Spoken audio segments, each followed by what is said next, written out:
All right. Assalamu alaikum to everyone. Bismillah ar-Rahman ar-Rahim. We're here having our young adult conversation roundtable. I'm your host, your moderator for today. My name is Nashid Muhammad. Currently residing in Atlanta, Georgia. Um, Roots in New York. That's my birthplace, and I was raised in the DC area.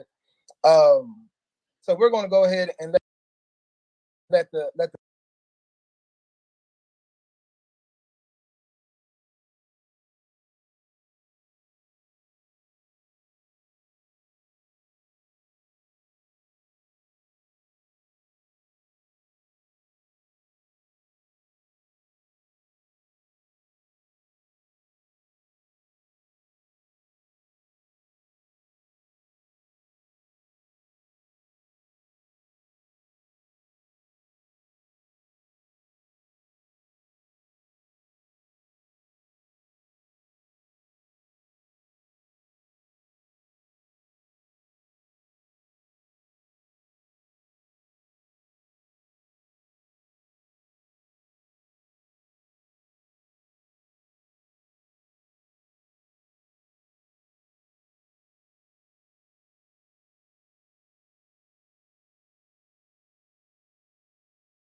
all right. Assalamu alaikum to everyone. Bismillah ar-Rahman ar-Rahim. We're here having our young adult conversation roundtable. I'm your host, your moderator for today. My name is Nashid Muhammad. Currently residing in Atlanta, Georgia. Um, Roots in New York. That's my birthplace, and I was raised in the DC area. Um, so we're going to go ahead and let the panelists introduce themselves. We'll start with our sister Sophia. Assalamu alaikum, everybody. My name is Safia, and I'm here from Charlotte, North Carolina, born and raised. And I thank y'all for the opportunity to be here. Excellent, excellent. We're glad to have our sister here. And we'll go ahead to our brother Shahid. Introduce Assalamu alaikum, everybody. Shahid Muhammad out of Los Angeles, California. I'm the youngest son of Brother Hatik Muhammad. May Allah be pleased with him. I'm a youth counselor and coach / mentor of the inner city youth. Some of the believers in the community know me now as the Black Cowboy. So, yeah, Shahid Muhammad out of Los Angeles, California. Okay. LA in here. All right. We'll go to our sister Anissa. Assalamu alaikum. My name is Anissa Lawrence. I am from Jersey City, New Jersey, but I currently reside in Washington, D.C. as a freshman at Howard University studying psychology with a minor in African American studies. Excellent. I think I saw you too. You from the Newark community? Yeah. Yeah, I did see you just got the graduation of Howard. That rung a bell. Alhamdulillah, it's glad to have everybody here. We're gonna go ahead and get started. We're gonna jump in. The first question that I want to pose to the group, and that what everyone wants to kind of know, is how the youth view the current state of our community, and that community being, Imam W. Muhammad community. How do we view the current state of our community? And I won't ask for a particular order. Whoever kind of feels comfortable can go ahead and start. I can go ahead. I think the overall view is might be that the community is as it stands is very pioneer driven and pioneer centered. And I think there has always been I want to say a gap or a divide between the pioneers and the youth or the young adults. And I think this is a good opportunity to try to bridge that gap and come to some sort of an understanding or kind of passing of the torch, so to speak. But I definitely believe that the community as it stands is in need of kind of a boost, a jolt. And that starts with us, the youth, the young adults. because the pioneers have done their job. They got the community to where it is and where it stands. And I think that it is our responsibility to make sure that it continues to stand. Okay.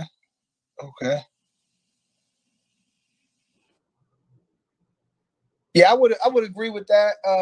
Just to add on to that a little bit, like, what do you see, like, when you talk about that boost that it needs? What do you think is, like, if you could just list like maybe one or two critical things you think it needs to kind of just like power up? I mean, you know, for me personally, I'm not an email, but I think everyone that calls themselves an imam in this community should have a young brother that they have under their wing, that they're mentoring to be one of the next imams of our community. Just so there's no drop off. You know what I mean? That because we got a lot of young brothers, energetic young brothers within the community that have a voice. But I think sometimes the youth, the lack of understanding between the pioneers and the youth may not be confident enough to take certain initiatives, or the pioneers may not even know that this young brother or young sister has a desire to be, you know, one of the next pillars within our community. But I think things, you know, platforms like this are very important to open the gates of communication.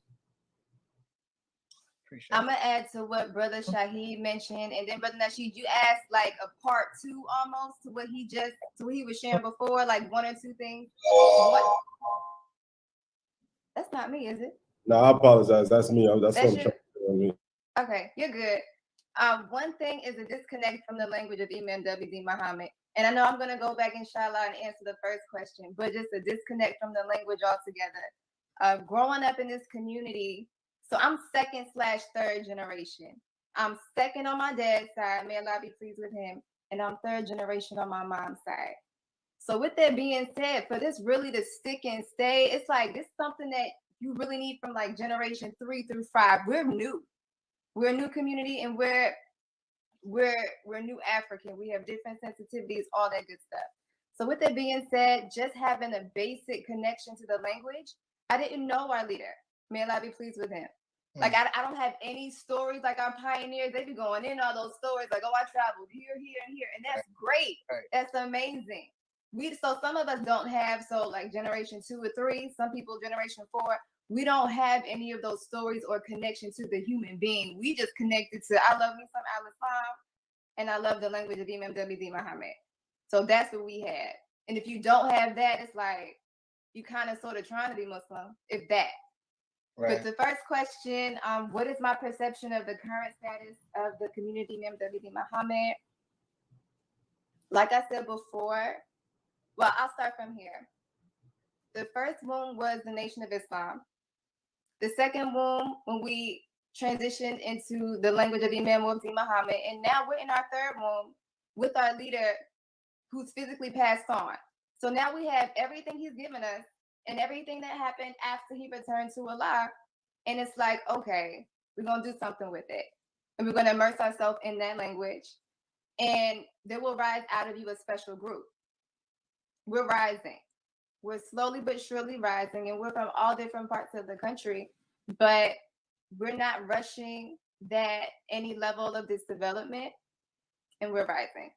And Allah's protecting us too, because it looks how it looks for a reason. Yeah. You said a few points in there, and I know I'm gonna come to our sister Anissa as well, but you know, when you put it in that kind of perspective as far as like our community, right? And knowing our generations, like you wasn't physically, you know, here when the Imam was here. And I got it on the tail end. Like, I think the Imam passed from my freshman year of college. It's my freshman year of high school. So it's like you there. Like, I remember the conventions vividly. Like, I remember my parents driving anywhere to go hear the Imam speak. Like, I remember certain points, even though I was kind of young and I wasn't fully engulfed and indulged in it, but I remember the spirit and the vibe and like wearing new clothes to go to the convention and just feeling good and just going to the little youth adult. Like I remember all those things, even though I couldn't comprehend. I wasn't really taking that mature state to take it all in. But it's interesting to just kind of know that there's people even coming after us who never even may not even know if their parents are not even, teaching them, or alhamdulillah, like it's a lot of class even talking about the perception of our community. Like it's a lot of leaders in our community that's actually like teaching classes now, writing more books now. Like, so the knowledge, I think, is one aspect, I think, of where our community is kind of excelling in, like you can see the print of our community in the Imam W.D. Muhammad's language there. But yeah, I think the next stage is kind of like the materialization of that, the physical establishment of that, the community life of that, bringing those words, bringing that spirit, bringing the vision of Imam W.D. Muhammad's community to the physical state. And I think that will also kind of, that'll be a model for the youth. Like, the youth, that's how you kind of speak to them, just kind of knowing, like seeing establishments, seeing it in their culture, seeing it in their music, just seeing it all throughout. It's not just talk, as you can hear from the older generations. My sister Anissa, yeah, if she wanted to add. I think it's interesting, hearing you all talk about Imam W.D. Muhammad, because I'm kind of on the younger end, so I didn't experience any of that. When I look at this question, what is your perception of the current status of the community? I kind of look at it in the sense of the community that I'm in, Nashid Muhammad. I kind of look at it as this push to really keep young people in the masjid, to really make sure that like I forgot who said it, but we're passing on the torch, so we're not allowing these stories or these experiences or this love for al-Islam to kind of die off. As as younger people, we're kind of, I would say, a little bit more, worldly. So just keeping us in the masjid and keeping us connected to, this community, even though we didn't experience some of, those before us may experience. But I kind of too look at it as like, a family type of situation. Like before I even, came to college, everyone was telling me, we got your back, but at the same time, you're doing these things so you can come back and give back to the community. And obviously, that's what I want to do. What I'm doing out here is ultimately going to bring me back to the masjid and to the community, so that I can, help in any way that I can. And just to jump in again really quick, I think that one of the tools that we that will help within this, and I think that we as the community of Imam W.D. Muhammad, we haven't seen just yet, because like Sister Sophia mentioned, that we transitioned with Imam Muhammad through the Nation of Islam, and then you have our parents, and then our some of us, like myself, who's the second generation, but we haven't quite seen just yet that wave of Muslims through dawah, meaning that I think it's a great responsibility of the community. We should have a target goal on how many shahadas that we are seeing within a certain time span. I don't know if this still stands today, but I know at one point in time in history that Imam Muhammad was responsible for one of the largest mass conversions of in respect to religion in world history. And that's symbolic of what we need to be doing. Like birthing new Muslims, it's based on the marriage, how marriage within the community goes. But Allah says in the Quran, invite to the way that is good.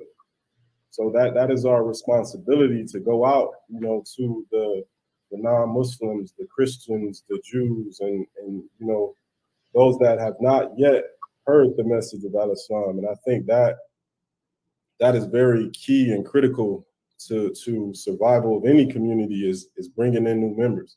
And alhamdulillah, I was blessed to be born a Muslim, but sometimes I get jealous and envious of the new Muslim that is just taking their shahada, because they have so much energy and they're so hungry for this deen. Yeah. And I think that is very important, especially when, you know, the youth today is lost.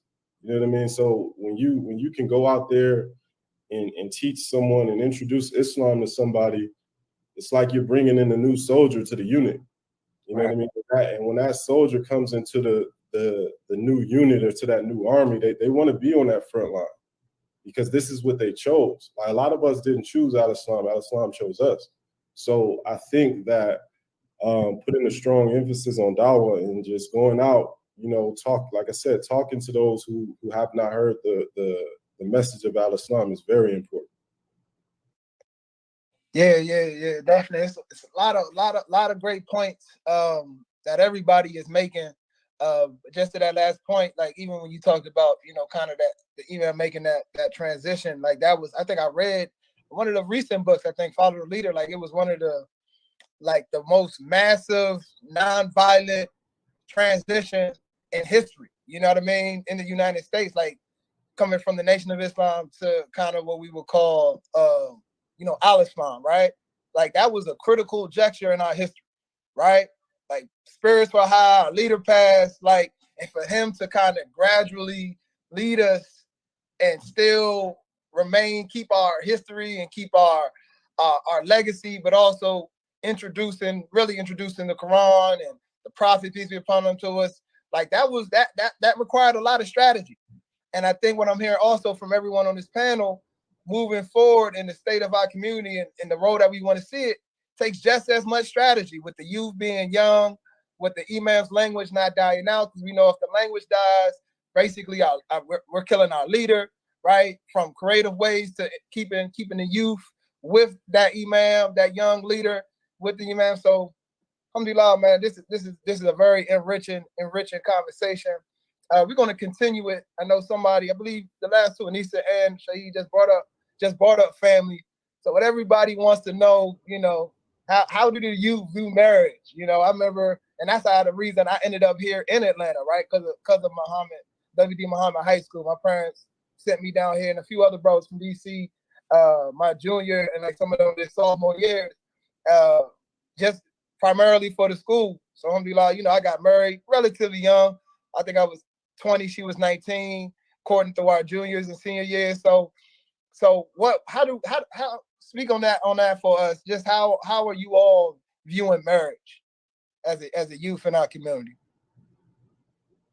Well, I mean, as we know, you know, they say marriage is half of our deen. So, and I think that the youth as a whole, especially within our community, I think, you know, for those, like, I was fortunate enough to, you know, be in close proximity of Imam Muhammad, may Allah be pleased with him, through my father. So this community is really all I know. And I know when I was younger, you know, I just knew in my mind I was going to marry a Muslim. I knew that. But as I got older, and when you start to see the youth kind of dissipate, so to speak, you start to lose confidence in that. And I think that's where, because I mean, it's every young Muslim's goal to marry a Muslim, to be on the same path with your partner in life. You want to be on that path. But I think, you know what, once you start to lose that youth aspect, and you don't see your peers at the conventions or in the masjids anymore, that you can wonder. And this is how you, at times, for those that are strong in their belief of, you know, wanting to marry a Muslim, you know, it's extremely hard for the Muslima, because, you know, men, you know, Allah allows us to marry within the people of the book, so to speak. So you lose confidence in that. Alhamdulillah, I've been able to meet a sister that I'm, you know, engaging with at the moment. Inshallah, we can, you know, complete that. But I think, you know, that most definitely the youth want to marry. but you have to have the prospects there.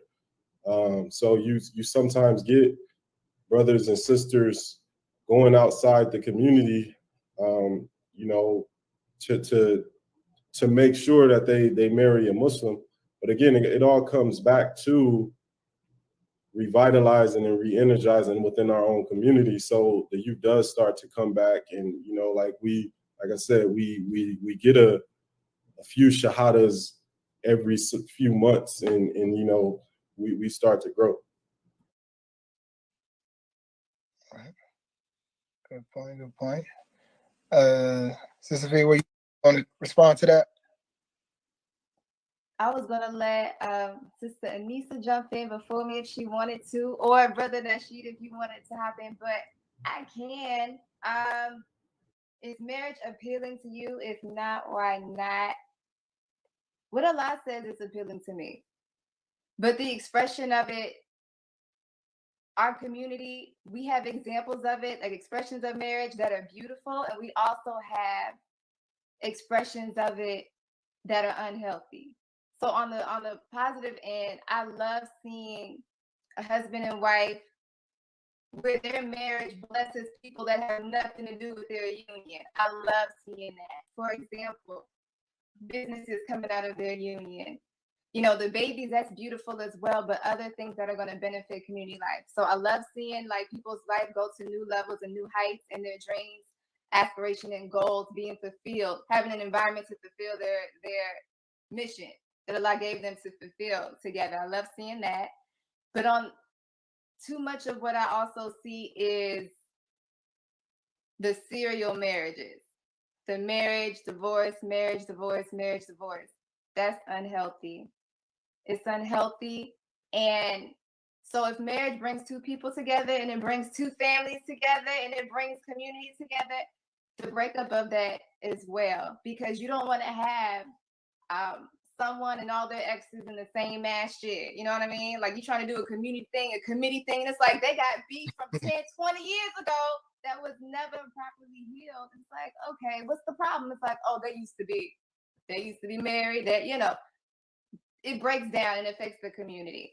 So the serial marriage, I call it halal hopscotch or halal hot potato. And I'm not trying to be funny, but it's serious, and there's too much of that in our association, just across the board, young and old. But on the flip side, there's, I want to say, more positive than negative. Taking life to the next level together, that's a beautiful thing to see. Just to add on to that, I mean, what would you say is like the number one cause of those kind of what you call hopscotch marriages? Halal hopscotch is what would you say is like the number one, in your opinion, reason behind that? Are they not courting enough, or they counseling, or they what you think? I would say there's too many people who are allowed to just get married to somebody else, where that man could be abusive. He's not qualified to be married to nobody from anywhere part of any part of the country, right? But he's still, it's like, okay, he's done with his sister, but he's gonna marry somebody else. And it doesn't matter what his position is in the community, he shouldn't be allowed to get married. Sisters too, on the flip side, I would say we would need something where, how can I describe this? Where it's like you're in a database. Like, this brother's in a database. Nobody needs to marry him. He needs some serious counsel. He needs some serious whatever he needs in terms of before qualifying to be married to somebody else. Because there's people who are going through hell to be married or to stay in a marriage, and it still ends up, you know, they get divorced. And we want people to be able to experience the best in this life and the best in life hereafter. And so for the serial marriages to decline, that accountability, as well as the community taking a more serious stance on, okay, this person doesn't need to get married anymore. They've been married X amount of times. Like, what's up with that, first of all? Why aren't these situations working? And everybody you were previously married to is not crazy. Mm-hmm. So due diligence is one, and then just really having some for real halal background checks. Some serious walees out here. Some serious walees out here. Yeah, I dig it. Okay, our sister Anissa. So for me, I think I'm kind of, in the middle. Is marriage appealing? Is it not appealing? And I think, part of that has to do with my age. But, like Sister Sophia said, whatever Allah says is appealing to me. So, half our deen is marriage. But at the same time, I kind of look at it from, a standpoint of, marriage is a huge commitment. It's something that you really have to think about. And, for myself personally, I kind of am on this journey of like, finding my purpose, finding, where I fit in this world, where I fit in the community. So marriage is not something that's really like on my radar. So that's why I kind of like I'm in the middle. Like it's not appealing to me in that sense because I am still trying to, find my purpose in this world. But on the appealing side, I would really just say like building something with another person, I think is a beautiful concept.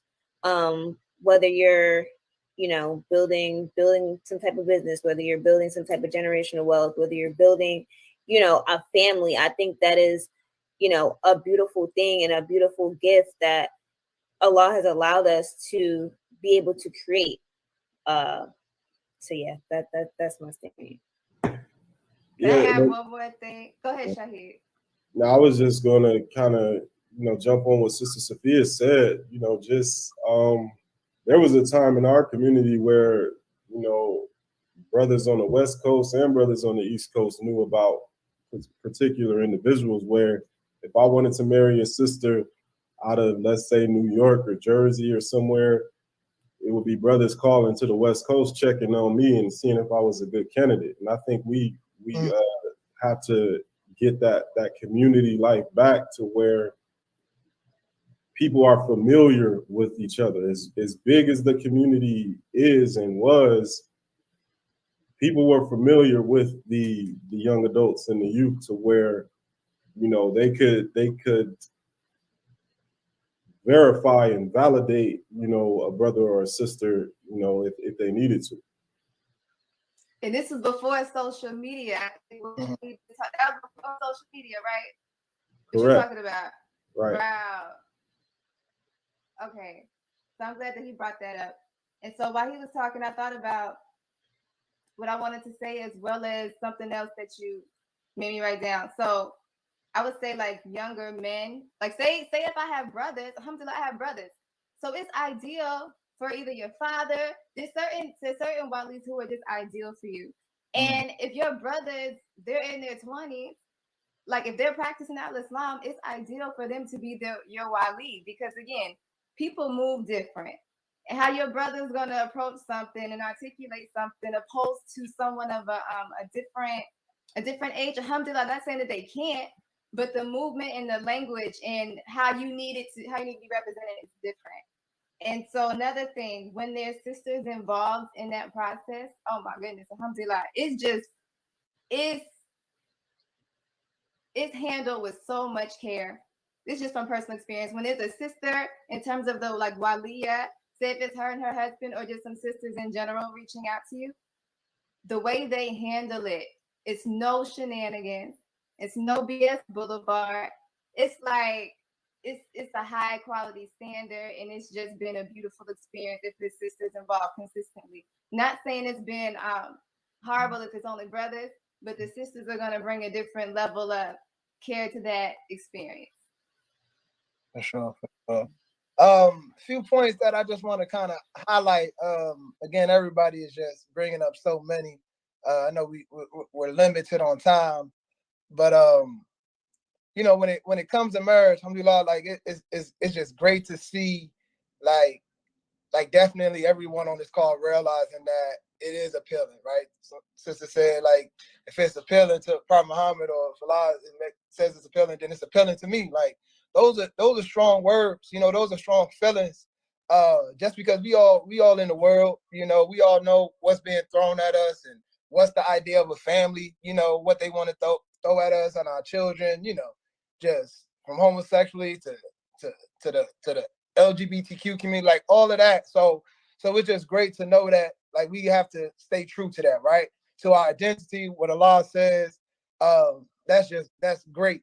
I think also going back to what the brother said, as far as, you know, brothers checking other brothers, sisters checking other sisters, and that just doesn't go for marriage. You know, the first question was about the perception of our community, and that's how I was back in a time. Like, I hear those stories too. You know what I mean? Like, the Nashid is like the temple, going back a little further, was like the hub, was the central spot. That was the spot. So even if somebody doesn't even come to the class or to the temples, brothers is checking on you. Brothers is pulling up on you like, hey man, everything all right? Everything good? Sisters is checking on sisters. You know what I mean? I ain't seen you at the NTT train, whatever it is. You know what I mean? So that is a component that I think will just naturally lend itself to something simple like that. Just checking on our brother, just checking on our sisters, would just naturally lend itself to just a more cohesive and a togetherness of a community. And hey, I recognize, I think this system be good for you. I don't know. Well, I know. Look, I'm telling you that this system may be good for you. I know her family. I know this. I seen her around the match. I know her father. Like, conversations would just naturally and organically happen once we kind of come together on a tighter basis. The next question I kind of want to pose to the group, and it connects to what Sister Nisa was saying, was kind of like just finding out who you are and your role and your position. What skill set do you bring? And I just want to kind of preface it by saying, like, that's an ongoing thing. That's the life journey. That's the lesson of the life of a believer, of a human. This constant elevation, this constant growth. You know, alhamdulillah, I'm 32. I've been married right now 12 years. And it's a constant growth type of thing. So when I say the kids that come out of it, the families that come out of it, you know, the tying of communities, tying of states, tying of coasts, like all of that just going to naturally come out of it. But it's constant growth, it's constant elevation, because the world is changing. Your interests may change. What you like now at 24 as a sophomore or junior in college may change. You know, your body will change when you have children. Like, everything is changing and growing. So don't make it seem, I don't want you to seem like you got to have it kind of all figured out, because as long as you like a good person, you Muslim, you sincere, you honest, like, you know, I would say go for it. At least that was my viewpoint, you know, kind of taking those steps and those bounds to marriage and family and careers and things of that sort. But yeah, so what's our skill set? Thinking about, you know, the perspective of the community, the view of the community. What skill set do you bring, would like to bring? What do you think we need? Like, how we contributing to this thing? I think for me, I always look back on my history and just, you know, I can't thank Allah enough for the pioneers that He has blessed us with that have come before us. Like, I was telling someone, you know, not too long ago, you know, I come from, you know, within this community is kind of royalty in a sense. Like, the Most Honorable Elijah Muhammad handpicked my current Imam Abdul Karim Hassan in Los Angeles to go start the temple out of Los Angeles. So to just be, that's like family to me. You know what I mean? To be able to, you know, pick up the phone and just have a sit down with someone that has literally been, you know, rubbed shoulders with the Most Honorable Elijah Muhammad and Imam Muhammad. Like I said, my father, I was able to be in close proximity with Imam Muhammad through my father. May Allah be pleased with them both. So for me, and you know, I'm still in tune socially. I speak the language of the current youth today. So I feel like I have the best of both worlds to offer to this community, because, you know, we have to live in reality. There is a divide, there is a disconnect within communication, and it takes those of us that are grounded within the deen, are grounded within and understand the history and what we've been through as a people within our community to get in touch with those that don't. So I believe I've been fortunate enough to just be that proper kind of middle ground, that balance. And alhamdulillah, I'm still here and willing to give my service in any way I can. Yeah, most definitely. Yeah, that's rich history. That's rich history to kind of know and to realize and recognize that it is, and everyone isn't afforded that history. Most definitely. And just knowing that you got to kind of make the best of it. Yes, our Sister Sophia. Yes, before I get to mine, I'm just gonna share briefly where I've seen you all before. So, Sister Anissa, I've seen you on New Freedom Exchange doing a show with your mother. Alhamdulillah, you did a beautiful job. I didn't know that was your mother at the time when I was watching it. I was like, this is funny. And then she's like, that's my daughter. Like, alhamdulillah. So I see you already, you know, your light is here. Brother Shahid, going to the conventions, you're always on security at the convention. So alhamdulillah, he's always on post. Brother Nashid, I saw you on We Buy Black. It was New Africa August. We just ended August, but it was New Africa August, and you were on there with your beautiful wife, and y'all were talking about marriage. Yeah. Literally. So Yeah. for me, what I'm passionate about is edutainment. Edutainment is educational entertainment, and it's rated as for the soul. And the arts have really helped me stay and be Muslim. So growing up, we were just heavily in terms of the culture. We were just always doing something community and culture related. My mom would write skits at the table, and we would act it out at the Nashid, and I love that. So like my first fashion show, it was a community event. I was like maybe 6, 7, or 8. I was little, but all of those things build up your confidence, and it also keeps you in the deen. So edutainment and culture. Most definitely. Our Sister Anissa. So I think my way of, bringing my skill set to kind of be a way of an advancement to the community, is I don't know if word of mouth is the right term, but I like to do a lot of spoken word. I am a spoken word artist. And then I enjoy doing podcasting. So I like to kind of give, a different perspective, kind of like, a younger perspective, specifically on my podcast. I talk a lot about Islam and the Black experience. And I think it's important when we're talking about, how we're advancing the community, because we essentially are, the next leaders in the community. So when you get these different, perspectives from the youth, I think it's important, understanding how we think, understanding how we view certain issues, and understanding how we want to be of benefit. And as far as spoken word, my main focus is kind of identity, race, and religion.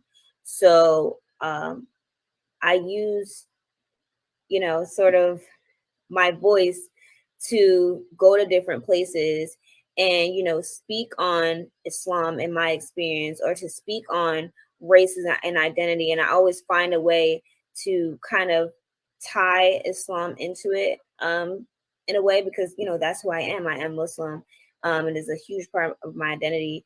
So I would just say through spoken word, through podcasting, also through what I'm doing here at Howard. I'm studying psychology and I'm studying African American studies, because my end goal is to be a child and adolescent psychologist.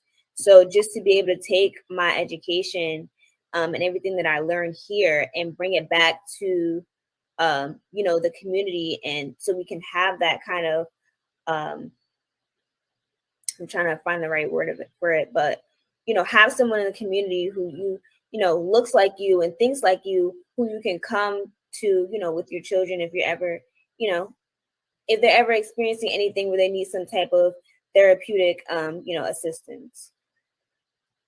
That's beautiful.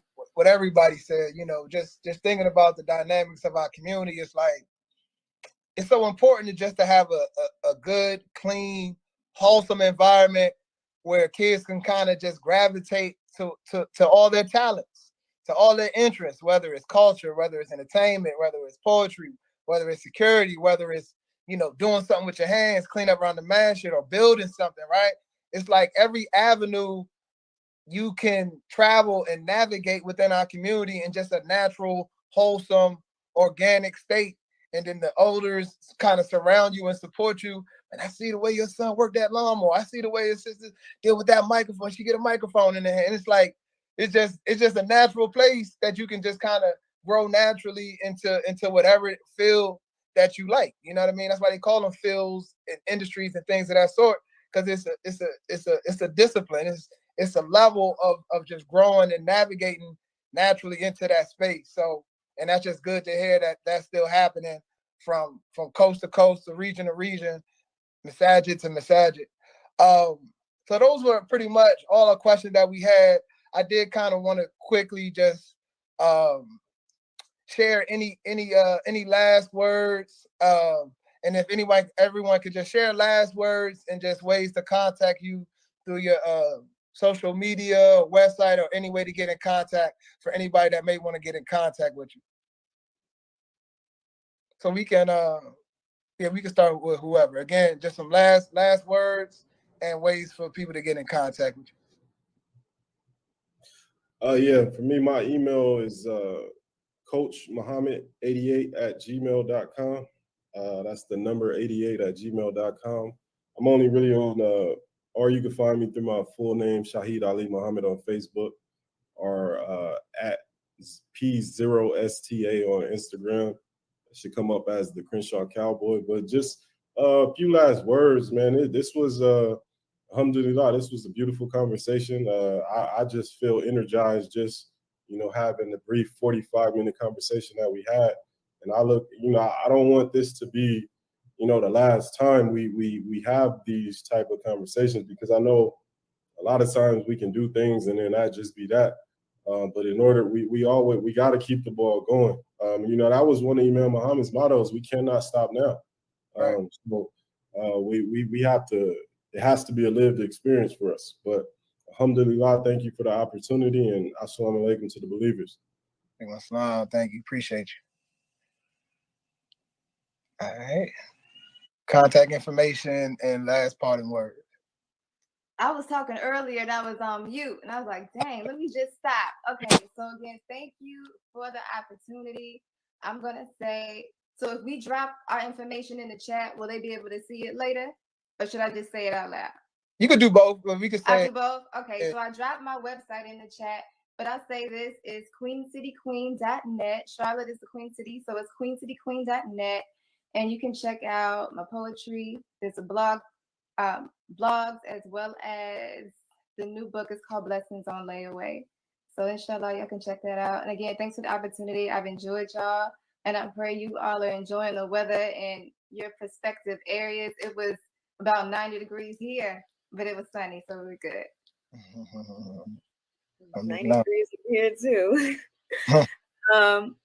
But I'm gonna put mine in the chat. I'm most active on social media, so I put my personal social media, which is the Melanin Hijabi, as well as my podcast social media, which is the Melanin Hijabi podcast.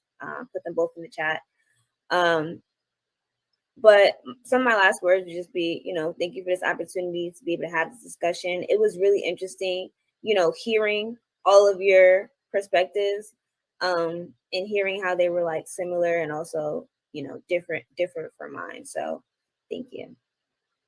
Again, we want to thank everyone. Thank y'all. Thank you all for joining us, indulging in this conversation. Like everyone said, it was very, very beautiful conversation. Again, I hope it doesn't stop here. We can just continue to have these conversations, continue to materialize our community life, continue to remember our leader, give him a great future, continue to be better Muslims. And that's all I got. Thank you all for joining us.